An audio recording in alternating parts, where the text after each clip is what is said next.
ಓಂ ಶಾಂತಿ. ಮುರುಳಿಯ ದಿನಾಂಕ 17/6. ಬಾಬೋರ ಮಹಾವಾಕ್ಯಗಳು. ಬಾಬಾ ತಿಳಿಸ್ಕೊಡ್ತಾ ಇದ್ದಾರೆ, ಮಧುರ ಮಕ್ಕಳೇ, ತಮ್ಮ ಕಲ್ಯಾಣ ಮಾಡಿಕೊಳ್ಳಬೇಕೆಂದರೆ ಪ್ರತಿಯೊಂದು ಪ್ರಕಾರದ ವ್ರತವನ್ನು ಇಟ್ಟುಕೊಳ್ಳಿ. ಹೂಗಳಾಗಲು ಪವಿತ್ರರ ಕೈಗಳಿಂದ ಶುದ್ಧ ಭೋಜನವನ್ನು ಸ್ವೀಕರಿಸಿರಿ. ಪ್ರಶ್ನೆ: ನೀವು ಮಕ್ಕಳು ಈಗ ಇಲ್ಲಿಯೇ ಯಾವ ಅಭ್ಯಾಸ ಮಾಡುತ್ತೀರಿ ಅದು 21 ಜನ್ಮಗಳವರೆಗೆ ಇರುತ್ತದೆ. ಬಾಬಾ ತಿಳಿಸ್ತಾರೆ, ಸದಾ ತನು ಮನ ಧನದಿಂದ ಆರೋಗ್ಯವಂತರಾಗಿರುವ ಅಭ್ಯಾಸವನ್ನು ನೀವು ಇಲ್ಲಿಯೇ ಮಾಡುತ್ತೀರಿ. ನೀವು ದದೀಚಿ ಋಷಿಯ ಸಮಾನ ಮೂಳೆ ಮೂಳೆಗಳನ್ನು ಸವಿಸಬೇಕಾಗಿದೆ. ಆದರೆ ಹಠಯೋಗದ ಮಾತು ಇಲ್ಲ. ತಮ್ಮ ಶರೀರವನ್ನು ಬಲಹೀನ ಮಾಡಿಕೊಳ್ಳುವುದಲ್ಲ. ನೀವು ಯೋಗದಿಂದ 21 ಜನ್ಮಗಳಿಗಾಗಿ ಆರೋಗ್ಯವಂತರಾಗುತ್ತೀರಿ. ಅದರ ಅಭ್ಯಾಸವನ್ನು ಇಲ್ಲಿಂದಲೇ ಮಾಡುತ್ತೀರಿ.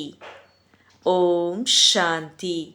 ಕಾಲೇಜು ಅಥವಾ ವಿಶ್ವವಿದ್ಯಾಲಯದಲ್ಲಿ ಶಿಕ್ಷಕರು ಸಹ ವಿದ್ಯಾರ್ಥಿಗಳ ಕಡೆ ನೋಡುತ್ತಾರೆ. ಗುಲಾಬಿ ಹೂಗಳು ಎಲ್ಲಿದ್ದಾರೆ, ಮುಂದೆ ಯಾರು ಕುಳಿತಿದ್ದಾರೆ. ಹಾಗೆಯೇ ಇದು ಸಹ ಹೂದೋಟವಾಗಿದೆ. ಆದರೆ ನಂಬರ್ ವಾರಂತೂ ಇದ್ದೇ ಇರುತ್ತಾರೆ. ಇಲ್ಲಿಯೇ ಗುಲಾಬಿ ಹೂಗಳನ್ನು ನೋಡುತ್ತೇನೆ, ಪಕ್ಕದಲ್ಲಿಯೇ ರತ್ನಜ್ಯೋತಿ ಹೂಗಳನ್ನು ನೋಡುತ್ತೇನೆ. ಇನ್ನು ಕೆಲವರು ಎಕ್ಕದ ಹೂವಿನಂತಹವರನ್ನು ನೋಡುತ್ತೇನೆ. ಹೂದೋಟದ ಮಾಲೀಕನು ನೋಡಬೇಕಾಗುತ್ತದೆ ಅಲ್ಲವೇ? ಬಂದು ಈ ಮುಳ್ಳಿನ ಕಾಡನ್ನು ಸಮಾಪ್ತಿ ಮಾಡಿ ಹೂವಿನ ಸಸಿಗಳನ್ನು ನಾಟಿ ಮಾಡಿ ಎಂದು ಆ ಮಾಲೀಕನನ್ನು ಕರೆಯುತ್ತೀರಿ. ಹೇಗೆ ಮುಳ್ಳುಗಳಿಂದ ಹೂವಿನ ಸಸಿಗಳ ನಾಟಿಯಾಗುತ್ತದೆ ಎಂಬುದನ್ನು ನೀವು ಮಕ್ಕಳು ಪ್ರಾಕ್ಟಿಕಲ್ನಲ್ಲಿ ನೋಡುತ್ತೀರಿ. ನಿಮ್ಮಲ್ಲಿಯೂ ಕೆಲವೇ ಮಕ್ಕಳು ಮಾತ್ರ ಈ ಮಾತಿನ ಚಿಂತನೆ ಮಾಡುತ್ತೀರಿ. ಇದು ಸಹ ಮಕ್ಕಳಿಗೆ ತಿಳಿದಿದೆ. ಅವರು ಹೂದೋಟದ ಮಾಲೀಕನೂ ಆಗಿದ್ದಾರೆ, ಅಂಬಿಗನೂ ಆಗಿದ್ದಾರೆ. ಎಲ್ಲರನ್ನ ಕರೆದುಕೊಂಡು ಹೋಗುತ್ತಾರೆ. ಹೂಗಳನ್ನು ನೋಡಿ ತಂದೆ ಖುಷಿಪಡುತ್ತಾರೆ. ನಾವು ಮುಳ್ಳುಗಳಿಂದ ಹೂಗಳಾಗುತ್ತಿದ್ದೇವೆ ಎಂದು ಪ್ರತಿಯೊಬ್ಬರೂ ತಿಳಿದುಕೊಳ್ಳುತ್ತಾರೆ. ಜ್ಞಾನವು ನೋಡಿ ಎಷ್ಟು ಶ್ರೇಷ್ಠವಾಗಿದೆ. ಇದನ್ನು ತಿಳಿದುಕೊಳ್ಳಲು ಬಹಳ ವಿಶಾಲ ಬುದ್ಧಿಯೂ ಬೇಕು. ಇಲ್ಲಿರುವುದೇ ಕಲಿಯುಗಿ ನರಕವಾಸಿಗಳು. ನೀವೀಗ ಸ್ವರ್ಗವಾಸಿಗಳಾಗುತ್ತಿದ್ದೀರಿ. ಸನ್ಯಾಸಿಗಳು ಗೃಹಸ್ಥವನ್ನು ಬಿಟ್ಟು ಹೊರಟು ಹೋಗುತ್ತಾರೆ, ಆದರೆ ನೀವು ಹೋಗಬೇಕಾಗಿಲ್ಲ. ಕೆಲವರ ಮನೆಯಲ್ಲಿ ಒಬ್ಬರು ಮುಳ್ಳಾಗಿದ್ದರೆ ಇನ್ನೊಬ್ಬರು ಹೂವಾಗಿರುತ್ತಾರೆ. ತಂದೆಯೊಂದಿಗೆ ಕೆಲವರು ಹೇಳುತ್ತಾರೆ, ಬಾಬಾ ಮಕ್ಕಳ ಮದುವೆ ಮಾಡುವುದೇ? ತಂದೆ ಹೇಳುತ್ತಾರೆ, ಬಲೆ ಮಾಡಿ, ಮನೆಯಲ್ಲಿ ಇಟ್ಟುಕೊಳ್ಳಿ, ಸಂಭಾಲನೆ ಮಾಡಿ. ಕೇಳುತ್ತಾರೆಂದರೆ ಧೈರ್ಯವಿಲ್ಲದಿರುವುದರಿಂದ ಇದರಿಂದಲೇ ತಿಳಿದುಬರುತ್ತದೆ. ಆದ್ದರಿಂದ ಬಲೆ ಮಾಡಿ ಎಂದು ತಂದೆ ಹೇಳಿಬಿಡುತ್ತಾರೆ. ಬಾಬಾ, ನಾವಂತೂ ರೋಗಿಯಾಗಿದ್ದೇವೆ, ಮತ್ತೆ ಸೊಸೆಯು ಬರುತ್ತಾಳೆಂದರೆ ಅವರ ಕೈಯಿಂದ ತಿನ್ನಬೇಕಾಗುತ್ತದೆ ಎಂದು ಕೇಳುತ್ತಾರೆ. ಅದಕ್ಕೆ ತಂದೆ ಹೇಳುತ್ತಾರೆ, ಬಲೆ ತಿನ್ನಿರಿ, ಬೇಡ ಎನ್ನುತ್ತಾರೆಯೇ? ಇಂತಹ ಸನ್ನಿವೇಶಗಳು ಇರುತ್ತವೆ. ಆಗ ತಿನ್ನಲೇಬೇಕಾಗುವುದು. ಏಕೆಂದರೆ ಮೋಹವು ಇರುತ್ತದೆ ಅಲ್ಲವೇ? ಮನೆಗೆ ಸೊಸೆಯು ಬಂದಳೆಂದರೆ ಮಾತೇ ಕೇಳಬೇಡಿ. ಹೇಗೆ ದೇವಿಯೇ ಬಂದಂತಾಗಿ ಬಿಡುತ್ತದೆ, ಅಷ್ಟು ಖುಷಿಯಾಗಿ ಬಿಡುತ್ತಾರೆ. ಇವು ತಿಳಿದುಕೊಳ್ಳುವ ಮಾತುಗಳಾಗಿವೆ. ನಾವು ಹೂಗಳಾಗಬೇಕೆಂದರೆ ಪವಿತ್ರರ ಕೈಗಳಿಂದ ತಿನ್ನಬೇಕಾಗಿದೆ. ಅದಕ್ಕಾಗಿ ತಮ್ಮ ಪ್ರಬಂಧ ಮಾಡಿಕೊಳ್ಳಬೇಕಾಗಿದೆ. ಇದರಲ್ಲಿ ಕೇಳಬೇಕೆ? ತಂದೆ ತಿಳಿಸ್ತಾರೆ, ನೀವು ದೇವತೆಗಳಾಗ್ತೀರಿ ಅಂದಮೇಲೆ ಇದರಲ್ಲಿ ಪಥ್ಯ ಇರಬೇಕು. ಎಷ್ಟು ಹೆಚ್ಚು ಪಥ್ಯವನ್ನಿಡ್ತೀರಿ ಅಷ್ಟು ನಿಮ್ಮ ಕಲ್ಯಾಣ ಆಗತ್ತೆ. ಹೆಚ್ಚು ಪಥ್ಯವನ್ನು ಇಟ್ಟುಕೊಳ್ಳೋದ್ರಲ್ಲಿ ಸ್ವಲ್ಪ ಪರಿಶ್ರಮ ಆಗತ್ತೆ. ಈ ಮಾರ್ಗದಲ್ಲಿ ಹೋಗಬೇಕಾದ್ರೆ ಹಸಿವಾಗತ್ತೆ. ಅದರಿಂದ ಊಟವನ್ನು ಜೊತೆಲಿ ತೆಗೆದುಕೊಂಡು ಹೋಗ್ರಿ. ಏನಾದರೂ ತೊಂದರೆ ಆಗ್ತದೆ ಅಂತ ಸನ್ನಿವೇಶ ಬರ್ತದೆ ಅಂದರೆ ಸ್ಟೇಷನ್ನಿಂದ ಡಬಲ್ ರೋಟಿಯನ್ನು ತೆಗೆದುಕೊಂಡು ತಿನ್ನಿರಿ. ಕೇವಲ ತಂದೆಯನ್ನು ನೆನಪು ಮಾಡ್ರಿ. ಇದಕ್ಕೆ ಯೋಗ ಬಲ ಅಂತ ಹೇಳಲಾಗತ್ತೆ. ಇದರಲ್ಲಿ ಹಠಯೋಗದ ಯಾವುದೇ ಮಾತಿಲ್ಲ. ಶರೀರವನ್ನು ಬಲಹೀನವನ್ನಾಗಿ ಮಾಡ್ಕೊಳ್ಬೇಕಾಗಿಲ್ಲ. ದದೀಚಿ ಋಷಿ ಥರ ಮೂಳೆಗಳನ್ನು ಯಜ್ಞ ಸೇವೆಯಲ್ಲಿ ಕೊಡಬೇಕು. ಆದರೆ ಇದರಲ್ಲಿ ಹಠಯೋಗದ ಮಾತಿಲ್ಲ. ಇದೆಲ್ಲ ಭಕ್ತಿ ಮಾರ್ಗದ ಮಾತುಗಳಾಗಿದೆ. ಶರೀರವನ್ನು ಸ್ವಸ್ಥವಾಗಿಟ್ಕೊಳ್ಬೇಕು. ಯೋಗ ಬಲದಿಂದ 21 ಜನ್ಮಗಳಿಗಾಗಿ ಸ್ವಸ್ಥ ಅರ್ಥಾತ್ ಆರೋಗ್ಯವಂತರಾಗಬೇಕು. ಈ ಅಭ್ಯಾಸವನ್ನು ಇಲ್ಲಿಂದಲೇ ಮಾಡಿಕೊಳ್ಬೇಕಾಗಿದೆ. ತಂದೆ ತಿಳಿಸ್ತಾರೆ, ಇದರಲ್ಲಿ ಕೇಳುವಂಥ ಅವಶ್ಯಕತೆ ಇಲ್ಲ. ಅಂತಹ ದೊಡ್ಡ ಮಾತಾಗಿದ್ದು ಅದರಲ್ಲಿ ತಬ್ಬಿಬ್ಬಾಗ್ತೀರಿ ಅಂತಂದರೆ ಕೇಳಬಹುದು. ಚಿಕ್ಕ ಚಿಕ್ಕ ಮಾತುಗಳನ್ನು ತಂದೆಯೊಂದಿಗೆ ಕೇಳೋದ್ರಲ್ಲಿ ಎಷ್ಟು ಸಮಯ ಹೋಗುತ್ತೆ. ಹಿರಿಯ ವ್ಯಕ್ತಿಗಳು ಬಹಳ ಕಡಿಮೆ ಮಾತನಾಡ್ತಾರೆ. ಶಿವ ತಂದೆಗೆ ಸದ್ಗತಿ ದಾತನೆಂದು ಹೇಳಲಾಗ್ತದೆ, ರಾವಣನಿಗೆ ಸದ್ಗತಿ ದಾತನೆಂತ ಹೇಳೋದಿಲ್ಲ. ಒಂದು ವೇಳೆ ಸದ್ಗತಿ ದಾತನಾಗಿದ್ದರೆ ಅವನನ್ನು ಏಕೆ ಸುಡ್ತಾರೆ? ರಾವಣನು ಪ್ರಸಿದ್ಧನಾಗಿದ್ದಾನೆಂದು ಮಕ್ಕಳು ತಿಳಿತಾರೆ. ಬಲೆ ರಾವಣನಲ್ಲಿ ಹೆಚ್ಚು ಶಕ್ತಿ ಇದೆ, ಆದರೆ ಶತ್ರುವಲ್ಲ. ಶತ್ರು ಅಲ್ಲವೇ? ಅರ್ಧ ಕಲ್ಪ ರಾವಣ ರಾಜ್ಯವು ನಡೆಯುತ್ತೆ, ಆದರೆ ಅವನ ಮಹಿಮೆಯನ್ನು ಎಂದಾದರೂ ಕೇಳಿದ್ರಾ? ಮಹಿಮೆ ಏನೂ ಇಲ್ಲ. ಪಂಚವಿಕಾರಗಳಿಗೆ ರಾವಣ ಅಂತ ಹೇಳಲಾಗ್ತದೆ. ಸಾಧು ಸಂತರು ಪವಿತ್ರರಾಗ್ತಾರೆ ಅಂದರೆ ಅವರಿಗೆ ಮಹಿಮೆ ಮಾಡ್ತಾರೆ. ಈ ಸಮಯದ ಮನುಷ್ಯರಂತೂ ಎಲ್ಲರೂ ಪತಿತರಾಗಿದ್ದಾರೆ. ಬಲೆ ಯಾರಾದರೂ ಬರಲಿ ತಿಳಿದುಕೊಳ್ಳಿ, ಹಿರಿಯ ವ್ಯಕ್ತಿ ಬರ್ತಾರೆ ಅಂದರೆ ನಾವು ಬಾಬಾರೊಂದಿಗೆ ಸಂಭಾಷಣೆ ಮಾಡಬೇಕೆಂದರೆ ಹೇಳ್ತಾರೆ. ಆಗ ತಂದೆ ಅವರೊಂದಿಗೆ ಏನು ಕೇಳ್ತಾರೆ? ಇದನ್ನೇ ಕೇಳ್ತಾರೆ. ರಾಮರಾಜ್ಯ ಮತ್ತು ರಾವಣ ರಾಜ್ಯ ಎಂದಾದರೂ ಕೇಳಿದ್ದೀರಾ? ಮನುಷ್ಯರು ದೇವತೆಗಳು ಎಂಬುದನ್ನು ಎಂದಾದರೂ ಕೇಳಿದ್ದೀರಾ? ಈ ಸಮಯದ ರಾಜ್ಯ ಮನುಷ್ಯರದ್ದು ಅಥವಾ ದೇವತೆಗಳದ್ದು? ಮನುಷ್ಯರು ಯಾರು, ದೇವತೆಗಳು ಯಾರು? ದೇವತೆಗಳು ಯಾವ ರಾಜ್ಯದಲ್ಲಿದ್ದರು? ದೇವತೆಗಳಂತೂ ಸತ್ಯುಗದಲ್ಲಿರ್ತಾರೆ. ಯಥಾ ರಾಜ ರಾಣಿ ತಥಾ ಪ್ರಜಾ.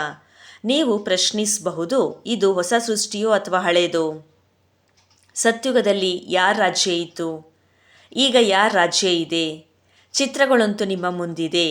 ಭಕ್ತಿ ಅಂದ್ರೇನು, ಜ್ಞಾನ ಅಂದ್ರೇನು, ಇದನ್ನು ತಂದೆ ಕುಳಿತು ತಿಳಿಸ್ತಾರೆ. ಬಾಬಾ ನಮಗೆ ಧಾರಣೆ ಆಗುವುದಿಲ್ಲ ಅಂತಂದರೆ ಯಾವ ಮಕ್ಕಳು ಹೇಳ್ತಾರೆಯೋ ಅವರಿಗೆ ತಂದೆ ತಿಳಿಸ್ತಾರೆ, ಅರೆ ತಂದೆ ಮತ್ತು ಆಸ್ತಿಯನ್ನು ನೆನಪು ಮಾಡೋದು ಸಹಜ ಅಲ್ವಾ? ತಂದೆ ಹೇಳ್ತಾರೆ, ಮಕ್ಕಳೇ ನನ್ನ ನೆನಪು ಮಾಡಿದ್ರೆ ನಿಮಗೆ ಆಸ್ತಿ ಸಿಗತ್ತೆ. ಭಾರತದಲ್ಲಿ ಶಿವ ಜಯಂತಿಯನ್ನು ಆಚರಿಸ್ತಾರೆ, ಆದರೆ ಅವರು ಭಾರತದಲ್ಲಿ ಯಾವಾಗ ಬಂದು ಸ್ವರ್ಗವನ್ನು ಸ್ಥಾಪನೆ ಮಾಡ್ತಾರೆ, ಭಾರತ ಸ್ವರ್ಗವಾಗಿತ್ತು ಎಂಬುದನ್ನೇ ತಿಳ್ಕೊಂಡಿಲ್ಲ, ಮರೆತು ಹೋಗ್ಬಿಟ್ಟಿದ್ದಾರೆ. ನಾವು ಸ್ವರ್ಗದ ಮಾಲೀಕರಾಗಿದ್ವಿ ಎಂಬುದನ್ನು ನಾವು ತಿಳ್ಕೊಂಡಿರಲಿಲ್ಲ. ಈಗ ತಂದೆ ಮೂಲಕ ಪುನಃ ದೇವತೆಗಳಾಗ್ತಾ ಇದ್ದೇವೆ ಅಂತ ಹೇಳ್ರಿ. ತಿಳಿಸುವವರು ನಾನಾಗಿದ್ದೇನೆ. ಸೆಕೆಂಡಿನ ಜೀವನ್ ಮುಕ್ತಿ ಅಂತ ಗಾಯನ ಇದೆ, ಆದರೆ ಇದರ ಅರ್ಥವನ್ನು ತಿಳ್ಕೊಂಡಿಲ್ಲ. ಸೆಕೆಂಡ್ನಲ್ಲಿ ನೀವು ಸ್ವರ್ಗದ ಪರಿಗಳಾಗ್ತೀರಿ. ಇದಕ್ಕೆ ಇಂದ್ರ ಸಭೆ ಅಂತ ಹೇಳಲಾಗ್ತದೆ. ಇದಕ್ಕೆ ಅವರು ಮಳೆ ಸುರಿಸುವವರನ್ನು ಇಂದ್ರನೆಂದು ಅಂತ ಹೇಳಿ ತಿಳಿತಾರೆ. ಮಳೆ ಸುರಿಸುವವರದ್ದು ಯಾವುದೇ ಸಭೆ ಇರ್ತದೇನು? ಈ ರೀತಿ ಇಂದ್ರ ಸಭೆ ಏನೇನೇನೋ ಹೇಳ್ತಾರೆ. ಇಂದು ಪುನಃ ಈ ಪುರುಷಾರ್ಥ ಮಾಡ್ತಾ ಇದ್ದೀರಿ, ಇದು ವಿದ್ಯೆ ಆಗಿದೆ. ಕಾನೂನಿನ ವಿದ್ಯೆಯನ್ನು ಓದ್ತಾರೆ ಅಂದರೆ ನಾವು ನಾಳೆ ಬ್ಯಾರಿಸ್ಟರ್ ಆಗ್ತೇವೆ ಅಂತ ತಿಳಿತಾರೆ. ನೀವು ಇಂದು ಓದ್ತೀರಿ, ನಾಳೆ ಶರೀರವನ್ನು ಬಿಟ್ಟು ಹೋಗಿ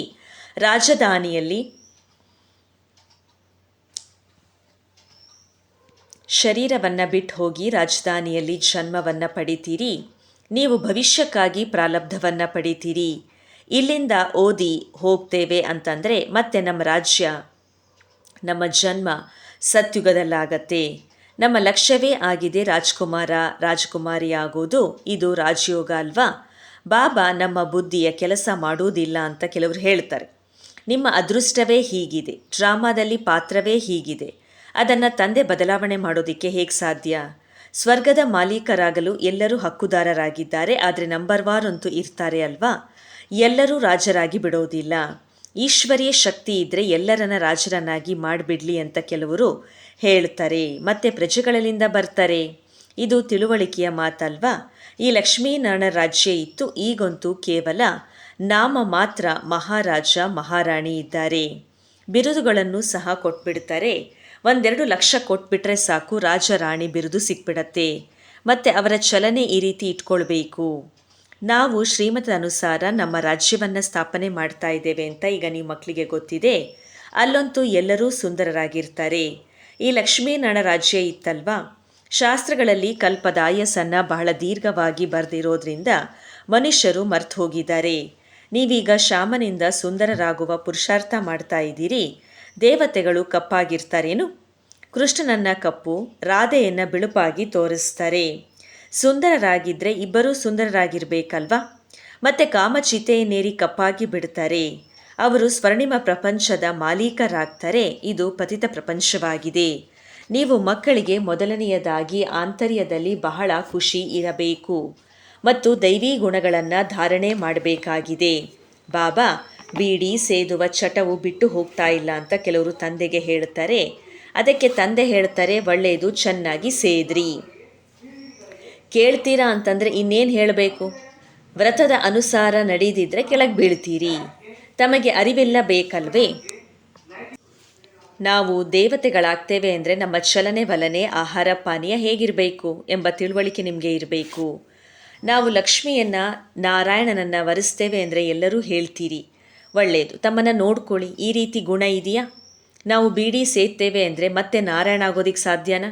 ನಾರದನ ಕತೆ ಇದೆ ಅಲ್ವಾ? ನಾರದನೆಂದರೆ ಕೇವಲ ಒಬ್ಬರಲ್ಲ, ಎಲ್ಲ ಮನುಷ್ಯರು ಭಕ್ತ ನಾರದರಾಗಿದ್ದಾರೆ. ತಂದೆ ತಿಳಿಸ್ತಾರೆ, ದೇವತೆಗಳಾಗುವಂಥ ಮಕ್ಕಳೇ ಅಂತರ್ಮುಖಿಯಾಗಿ ತಮ್ಮೊಂದಿಗೆ ತಾವು ಮಾತನಾಡ್ಕೊಳ್ಬೇಕು. ಯಾವಾಗ ನಾವು ದೇವತೆಗಳಾಗ್ತೇವೆ ಅಂದರೆ ನಮ್ಮ ಚಲನೆ ಹೇಗಿರಬೇಕು? ನಾವು ದೇವತೆಗಳಾಗಿದ್ದೇವೆ ಅಂದಮೇಲೆ ಮದ್ಯಪಾನ ಮಾಡಲು ಸಾಧ್ಯ ಇಲ್ಲ, ಬೀಡಿ ಸೇದಲು ಸಾಧ್ಯವಿಲ್ಲ, ವಿಕಾರದಲ್ಲಿ ಹೋಗುವಂತಿಲ್ಲ, ಪತಿತರ ಕೈಗಳಿಂದ ತಯಾರಿಸಿರುವುದನ್ನು ಸ್ವೀಕರಿಸಲು ಸಾಧ್ಯವಿಲ್ಲ. ಇದು ಸ್ಥಿತಿಯ ಮೇಲೆ ಪ್ರಭಾವ ಬೀರ್ತದೆ. ಈ ಮಾತುಗಳನ್ನು ತಂದೆ ತಿಳಿಸ್ತಾರೆ. ನಾಟಕದ ರಹಸ್ಯವನ್ನು ಸಹ ಯಾರೂ ತಿಳ್ಕೊಂಡಿಲ್ಲ. ಇದು ನಾಟಕವಾಗಿದೆ. ಎಲ್ಲರೂ ಪಾತ್ರಧಾರಿಗಳಾಗಿದ್ದಾರೆ. ನಾವು ಆತ್ಮಗಳು ಮೇಲಿಂದ ಬರ್ತೇವೆ. ಪಾತ್ರವನ್ನಂತೂ ಇಡೀ ಪ್ರಪಂಚದ ಪಾತ್ರಧಾರಿಗಳೆಲ್ಲರೂ ಅಭಿನಯಿಸಬೇಕಾಗಿದೆ. ಎಲ್ಲರದ್ದು ತಮ್ಮ ತಮ್ಮ ಪಾತ್ರ ಇದೆ. ಎಷ್ಟು ಮಂದಿ ಪಾತ್ರಧಾರಿಗಳಾಗಿದ್ದಾರೆಯೋ ಹೇಗೆ ಪಾತ್ರವನ್ನು ಅಭಿನಯಿಸ್ತಾರೆ. ಇದು ವಿವಿಧ ಕರ್ಮಗಳ ವೃಕ್ಷವಾಗಿದೆ. ಒಂದು ಮಾವಿನ ವೃಕ್ಷಕ್ಕೆ ವಿಭಿನ್ನ ವೃಕ್ಷ ಅಂತ ಹೇಳುವುದಿಲ್ಲ, ಅದು ಮಾವಿನ ಹಣ್ಣನ್ನೇ ಕೊಡ್ತದೆ. ಇದು ವಿಭಿನ್ನ ವೃಕ್ಷವಾಗಿದೆ, ಆದರೆ ಇದರ ಹೆಸರಾಗಿದೆ ವಿಭಿನ್ನ ಧರ್ಮಗಳ ವೃಕ್ಷ. ಬೀಜ ಒಬ್ಬರೇ ಆಗಿದ್ದಾರೆ. ಮನುಷ್ಯರ ವೈವಿಧ್ಯತೆ ನೋಡಿ ಎಷ್ಟೊಂದು ಇದೆ. ಒಬ್ಬೊಬ್ಬರು ಒಂದೊಂದು ತರಹ ಇದ್ದಾರೆ. ಇದೆಲ್ಲವನ್ನ ತಂದೆ ಕುಳಿತು ತಿಳಿಸ್ತಾರೆ. ಮನುಷ್ಯರಿಗೇನೂ ತಿಳಿದಿಲ್ಲ. ಮನುಷ್ಯರನ್ನ ತಂದೆಯೇ ಪಾರಸ ಬುದ್ಧಿಯವರನ್ನಾಗಿ ಮಾಡ್ತಾರೆ. ಮಕ್ಕಳಿಗೆ ತಿಳಿದಿದೆ, ಈ ಹಳೆಯ ಪ್ರಪಂಚದಲ್ಲಿ ಇನ್ನು ಸ್ವಲ್ಪ ದಿನಗಳು ಮಾತ್ರವೇ ಉಳಿದಿದೆ. ಕಲ್ಪದ ಹಿಂದಿನಂತೆ ಸಸಿಯು ನಾಟಿಯಾಗುತ್ತದೆ. ಒಳ್ಳೆಯ ಪ್ರಜೆಗಳು ಸಾಧಾರಣ ಪ್ರಜೆಗಳ ನಾಟಿಯಾಗ್ತದೆ. ಇಲ್ಲಿಯೇ ರಾಜಧಾನಿ ಸ್ಥಾಪನೆಯಾಗ್ತಾ ಇದೆ. ಮಕ್ಕಳು ಪ್ರತಿಯೊಂದು ಮಾತಿನಲ್ಲಿ ಬುದ್ಧಿಯನ್ನು ಉಪಯೋಗಿಸಬೇಕಾಗಿದೆ. ಮುರಳಿ ಕೇಳಿದ್ರೆ ಕೇಳಿದ್ವಿ, ಬಿಟ್ಟರೆ ಬಿಟ್ವಿ ಅಂತಲ್ಲ. ಇಲ್ಲಿ ಕುಳಿತಿದ್ರೂ ಬುದ್ಧಿ ಹೊರಗಡೆ ಅಲಿತಾ ಇರುತ್ತೆ. ಇಂತಹವರು ಇದ್ದಾರೆ. ಕೆಲವರು ಸಮ್ಮುಖದಲ್ಲಿ ಮುರಳಿಯನ್ನು ಕೇಳ್ತಾ ಬಹಳ ಗದ್ಗದಿತರಾಗ್ತಾರೆ. ಮುರಳಿಗಾಗಿ ಓಡ್ತಾರೆ. ಭಗವಂತನೇ ಓದಿಸ್ತಾರೆ ಅಂದಮೇಲೆ ಇಂಥ ವಿದ್ಯೆಯನ್ನು ಬಿಡುವುದೇ? ಅಂತಹ ಸನ್ನಿವೇಶದಲ್ಲಿ ಕ್ಯಾಸೆಟ್ನಲ್ಲಿ ಬಹಳ ಚೆನ್ನಾಗಿ ರೆಕಾರ್ಡ್ ಆಗಿರ್ತದೆ, ಅದರಿಂದಾದರೂ ಕೇಳಬೇಕು. ಸಾಹುಕಾರರು ಖರೀದಿ ಮಾಡ್ತೀರಿ ಅಂದರೆ ಅವರಿಂದ ಬಡವರು ಸಹ ಕೇಳ್ತಾರೆ. ಇದರಿಂದ ಅನೇಕರ ಕಲ್ಯಾಣ ಆಗತ್ತೆ. ಬಡ ಮಕ್ಕಳೇ ತಮ್ಮ ಭಾಗ್ಯವನ್ನು ಬಹಳ ಚೆನ್ನಾಗಿ ರೂಪಿಸ್ಕೊಳ್ತಾರೆ. ತಂದೆ ಮಕ್ಕಳಿಗೆ ಮನೆಗಳನ್ನು ಕಟ್ಟಿಸ್ಕೊಡ್ತಾರೆ. ಬಡವರು 2 ರೂಪಾಯಿಗಳನ್ನಾದರೂ ತಂದೆಗೆ ಕಳಿಸ್ತಾರೆ. ಬಾಬಾ, ಇದರಿಂದ 1 ಇಟ್ಟಿಗೆಯನ್ನಾದರೂ ಬಾಬನ ಮನೆಗೆ ಉಪಯೋಗಿಸ್ಕೊಳ್ಳಿ, ಈ 1 ರೂಪಾಯಿಯನ್ನು ಯಜ್ಞದಲ್ಲಿ ಹಾಕಿ ಅಂತ ಹೇಳ್ತಾರೆ. ಇನ್ನು ಕೆಲವರಂತೂ ಹುಂಡಿಯನ್ನು ತುಂಬಿಸುವವರು ಇರ್ತಾರಲ್ವೇ? ಮನುಷ್ಯರು ಆಸ್ಪತ್ರೆಯನ್ನು ಕಟ್ಟಿಸ್ತಾರೆ ಅಂದರೆ ಎಷ್ಟೊಂದು ಖರ್ಚಾಗತ್ತೆ. ಸಾಹುಕಾರರು ಸರ್ಕಾರಕ್ಕೆ ಬಹಳ ಸಹಯೋಗ ನೀಡ್ತಾರೆ. ಅದಕ್ಕೆ ಪ್ರತಿಯಾಗಿ ಏನು ಸಿಗತ್ತೆ? ಅಲ್ಪಕಾಲದ ಸುಖ. ಇಲ್ಲಿ ನೀವು ಏನೆಲ್ಲವನ್ನ ಮಾಡ್ತೀರಿ ಅದಕ್ಕೆ ಪ್ರತಿಯಾಗಿ 21 ಜನ್ಮಗಳಿಗಾಗಿ ಸಿಗತ್ತೆ. ಈ ಬ್ರಹ್ಮರವರು ಎಲ್ಲವನ್ನ ಅರ್ಪಣೆ ಮಾಡಿದ್ರು. ವಿಶ್ವದ ಮೊಟ್ಟ ಮೊದಲನೆಯ ಮಾಲೀಕರಾದರು. 21 ಜನ್ಮಗಳಿಗಾಗಿ ಇಂಥ ವ್ಯಾಪಾರವನ್ನು ಯಾರು ತಾನೇ ಮಾಡೋದಿಲ್ಲ? ಆದ್ದರಿಂದ ತಂದೆ ಬೋಲಾನಾಥ ಅಂತ ಹೇಳಲಾಗ್ತದೆ. ಇದು ಈಗಿನದ್ದೇ ಮಾತಾಗಿದೆ. ತಂದೆ ಎಷ್ಟು ಬೋಲಾ ಭಂಡಾರಿ ಆಗಿದ್ದಾರೆ. ಎಷ್ಟು ಪ್ರಾಪ್ತಿ ಮಾಡಿಕೊಳ್ಬೇಕು ಅಷ್ಟು ಈಗಲೇ ಮಾಡಿಕೊಳ್ಬೇಕು ಅಂತ ಹೇಳ್ತಾರೆ. ಎಷ್ಟೊಂದು ಮಂದಿ ಬಡ ಮಕ್ಕಳಿದ್ದಾರೆ. ಕೆಲವರು ಬಟ್ಟೆಯನ್ನು ಹೊಲಿದು ಹೊಟ್ಟೆ ತುಂಬಿಸ್ಕೊಳ್ತಾರೆ. ತಂದೆಗೆ ಗೊತ್ತಿದೆ ಇಂತಿಂಥವರು ಬಹಳ ಶ್ರೇಷ್ಠ ಪದವಿಯನ್ನು ಪಡೀತಾರೆ. ಸುಧಾಮನ ಉದಾಹರಣೆ ಇದೆ ಅಲ್ವಾ? ಇಡೀ ಅವಲಕ್ಕಿಗೆ ಬದಲಾಗಿ 21 ಜನ್ಮಗಳಿಗಾಗಿ ಮಹಲ್ ಸಿಗತ್ತೆ. ಇವೆಲ್ಲ ಮಾತುಗಳನ್ನು ನೀವು ನಂಬರ್ವಾರ್ ಪುರುಷಾರ್ಥ ಅನುಸಾರ ಅರ್ಥಕೊಂಡಿದ್ದೀರಿ. ತಂದೆ ತಿಳಿಸ್ತಾರೆ, ನಾನು ಬೋಲಾನಾಥನೂ ಆಗಿದ್ದೇನೆ. ಈ ದಾದಾರವರು ಬೋಲಾನಾಥ ಅಲ್ಲ. ಈ ಬ್ರಹ್ಮರವರು ಹೇಳ್ತಾರೆ ಶಿವ ತಂದೆ ಬೋಲಾನಾಥ ಆಗಿದ್ದಾರೆ. ಆದ್ದರಿಂದ ಅವರಿಗೆ ಸೌದಾಗರ್, ರತ್ನಾಗರ್, ಜಾದೂಗರ್ ಅಂತ ಹೇಳಿ ಕರೆಯಲಾಗತ್ತೆ. ನೀವು ವಿಶ್ವದ ಮಾಲೀಕರಾಗ್ತೀರಿ. ಇಲ್ಲಿ ಭಾರತವೇ ಕಂಗಾಲಾಗಿದೆ. ಪ್ರಜೆಗಳು ಸಾಹುಕಾರರಾಗಿದ್ದಾರೆ. ಸರ್ಕಾರವು ದೀನವಾಗಿ ಬಿಟ್ಟಿದೆ. ನಿಮಗೆ ತಿಳಿದಿದೆ ಭಾರತವು ಒಂದಾನೊಂದು ಕಾಲದಲ್ಲಿ ಎಷ್ಟು ಶ್ರೇಷ್ಠವಾಗಿತ್ತು, ಸ್ವರ್ಗವಾಗಿತ್ತು. ಅದರ ಸಾಕ್ಷಾಧಾರಗಳು ಇವೆ. ಸೋಮನಾಥ ಮಂದಿರವು ಎಷ್ಟೊಂದು ವಜ್ರ ರತ್ನಗಳಿಂದ ಶೃಂಗರಿತವಾಗಿತ್ತು. ಅದನ್ನು ಒಂಟೆಗಳ ಮೇಲೆ ತುಂಬಿಸ್ಕೊಂಡು ತೆಗೆದುಕೊಂಡು ಹೋದರು. ಮಕ್ಕಳು ತಿಳಿದುಕೊಂಡಿದ್ದೀರಿ, ಈಗ ಪ್ರಪಂಚ ಅವಶ್ಯವಾಗಿ ಬದಲಾಗಲಿದೆ. ಅದಕ್ಕಾಗಿ ನೀವು ತಯಾರು ಮಾಡಿಕೊಳ್ಳುತ್ತಿದ್ದೀರಿ. ಯಾರು ಮಾಡುವರೋ ಅವರು ಪಡೆಯುವರು. ಮಾಯ ಹೋರಾಟವು ಬಹಳಷ್ಟು ಆಗುತ್ತದೆ. ನೀವು ಈಶ್ವರನ ಶಿಷ್ಯರಾಗಿದ್ದೀರಿ. ಉಳಿದರೆಲ್ಲರೂ ಕೂಡ ರಾವಣನ ಶಿಷ್ಯರಾಗಿದ್ದಾರೆ. ಶಿವ ತಂದೆಯು ನಿಮಗೆ ಆಸ್ತಿಯನ್ನು ಕೊಡುತ್ತಾರೆ. ತಂದೆಯ ವಿನಃ ಮತ್ಯಾವುದೇ ಮಾತು ನಿಮ್ಮ ಬುದ್ಧಿಯಲ್ಲಿ ಬರಬಾರದು. ಒಳ್ಳೆಯದು.